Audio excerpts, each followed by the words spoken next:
Was first discovered by Suge Knight and tagged along with Death Row Records, but never signed a deal.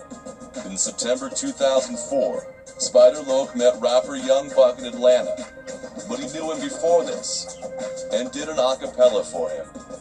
A week later in Los Angeles, Young Buck introduced him to 50 Cent on the set of the Shorty Wanna Ride video, and he performed the same freestyle.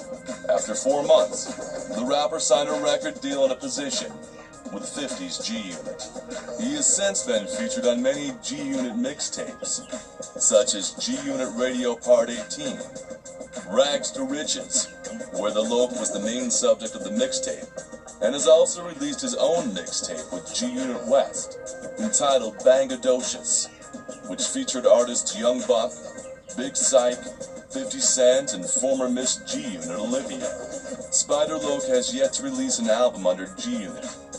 Spider Loc is also a member of the Crips street gang, called 97th Street East Coast Crips. Getting the reputation in full force with G-Unit at his side, Spider Loc robbed rapper Yuckmouth for his chain while in a nightclub in Hollywood. In a 2006 interview, Spider Loc admitted to a brawl with Yuckmouth and his entourage. Spider Loc took pictures wearing Yuckmouth's chain, and they soon spread across the internet. Starting at industreets.net, Yuckmouth then made a few phone calls and received the chain back the next day. Yuckmouth has dissed Spider Loc in many songs, like Adatamine, Play a Hater, and I'm the Shit. The last member signed to G-Unit, Little Scrappy, is much more than the Prince of Crump. He is a fighter. But more than that, he is a moneymaker. The artist, born Daryl Richardson, began his career hidden in the shadows of Little John's crunk movement. Now, he's poised for a return to the spotlight with a new album and a new improved version of himself. In an exclusive interview with Hip Hop DX, Scrap opened up about past beefs, his love for money, the new music, the new executive producer, and he even answered questions as to why he doesn't need a bodyguard. From the moment he introduces himself, one understands Scrap as a relentless Atlanta representative. The home of the Braves is also home to a brave young man who's had to endure a lot to make a name for himself. After the tribulations, he still maintained his focus and primary goals intact, even though he's had to face doubts and beef since he entered the stage. He came into the mainstream world partnered up with Trillville as part of Little John's crunk revolution.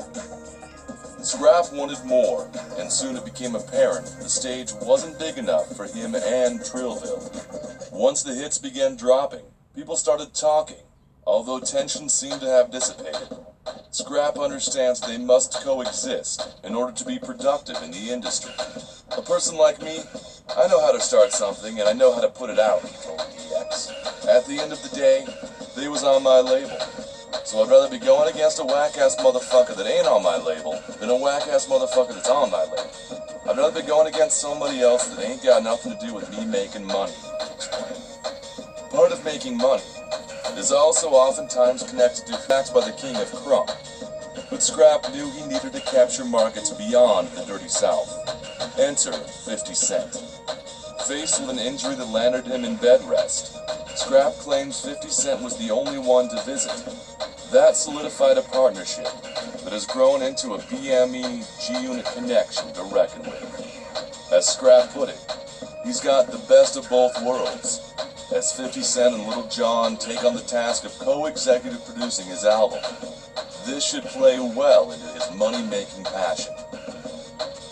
It's easy to see Little Scrappy undeniably loves to make money. Knowing beefs can come between that, he's opted not to resort to any negative spats with fellow rappers.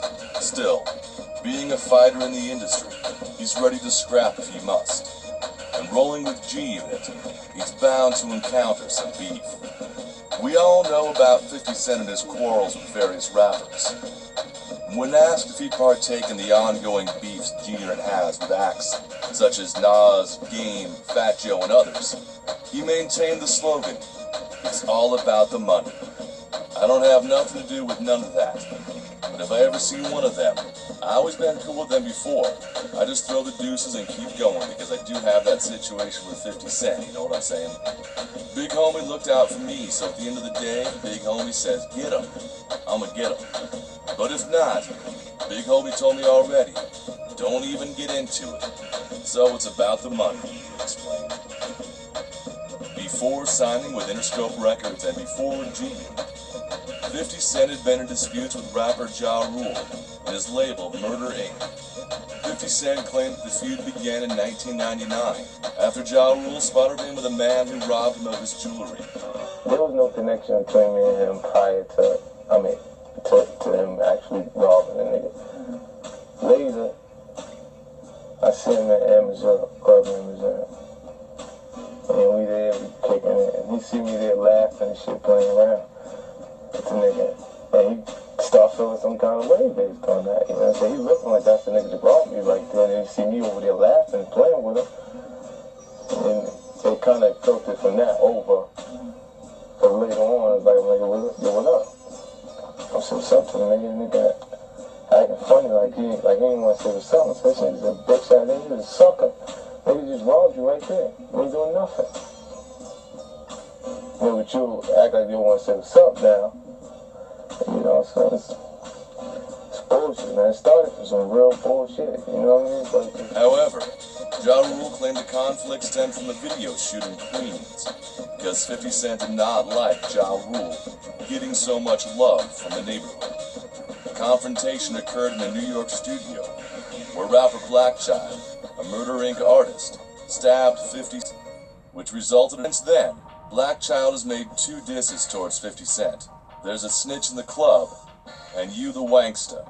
In both songs, Black Child talks about shooting 50 Cent. I got a lot of living to do before I die, and I ain't got time to waste.